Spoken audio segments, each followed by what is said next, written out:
అదే మాదిరిగా ఇంకొక విషయం కూడా చెప్తా ఉన్నా, అదే విధంగా ఇంకో విషయం కూడా చెప్తా ఉన్నా. ఇదే చంద్రబాబు నాయుడు గారికి చెప్తా ఉన్నా, ఇదే పోలీసులకు చెప్తా ఉన్నా. పోలీసులు ఎవరైతే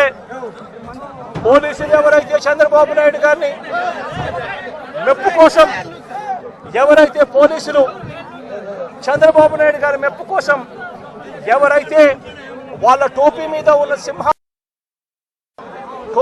ఉన్న సింహాలకు సెల్యూట్ చేయకుండా చంద్రబాబు నాయుడు గారికి వాచ్మెన్ల కింద పనిచేస్తా ఉన్నా ఆ ప్రతి పోలీస్ అధికారికి చెప్తా ఉన్నా, ఎల్లకాలం చంద్రబాబు నాయుడు గారి పరిపాలన సాగదు.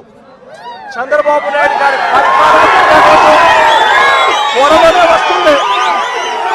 ప్రతి పోలీస్ అధికారికి కూడా చెప్తా ఉన్నా, మీ బట్టలు తీస్తామని చెప్పి ప్రతి పోలీస్ అధికారికి చెప్తా ఉన్నా.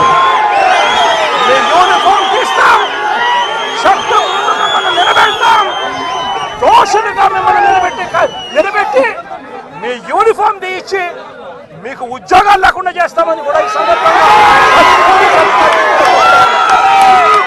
ఇప్పటికైనా చెప్తా ఉన్నా. ప్రతి పోలీస్ అధికారిలో కూడా మార్పు తెచ్చుకోండి. ఎల్లకాలం ఇదే పరిపాలన సాగదు. మీరు చేసిన ప్రతి పనికి కూడా వడ్డీతో సహా లెక్కేసి మిమ్మల్ని దోషులుగా నిలబెట్టి మీతో కక్కిచ్చే కార్యక్రమం ఖచ్చితంగా చేస్తామని చెప్పి కూడా ఈ సందర్భంగా ప్రతి పోలీస్ అధికారికి కూడా చెప్తా ఉన్నాం. జగన్, పోలీసులను బట్టలు ఉడదీసి కొడతా అంటున్నావు. పోలీసులు ఏమన్నా నువ్వు ఇస్తే వేసుకున్న బట్టలు అనుకున్నావా? కష్టపడి చదివి రన్నింగ్ రేసుల్లో ఎగ్జామ్స్లో పాస్ అయి ఎన్నో వేల మంది పోటీ పరీక్షల్లో నెగ్గి వేసుకున్న యూనిఫామ్ ఇది. నువ్వెవడో వచ్చి ఉడదీస్తా అంటే ఉడదీయడానికి ఇదేమి అరటి తొక్క కాదు. మేము నిజాయితీగానే ప్రజల పక్షాన్ని నిలబడతాం, నిజాయితీగానే ఉద్యోగం చేస్తాం, నిజాయితీగానే చస్తాం. అంతే తప్ప అడ్డమైన దారులు తొక్కం. జాగ్రత్తగా మాట్లాడు. జగన్, పోలీసులను బట్టలు ఉడదీసి కొడతా అంటున్నావు.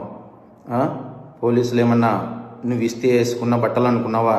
కష్టపడి చదివి రన్నింగ్ రేసుల్లో ఎగ్జామ్స్లో పాస్ అయి ఎన్నో వేల మంది పోటీ పరీక్షల్లో నెగ్గి వేసుకున్న యూనిఫామ్ ఇది. నువ్వెవడో వచ్చి ఉడదీస్తా అంటే ఉడదీయడానికి ఇదేమి అరటి తొక్క కాదు. మేము నిజాయితీగానే ప్రజల పక్షాన్ని నిలబడతాం, నిజాయితీగానే ఉద్యోగం చేస్తాం, నిజాయితీగానే చస్తాం. అంతే తప్ప అడ్డమైన దారులు తొక్కం. జాగ్రత్తగా మాట్లాడు.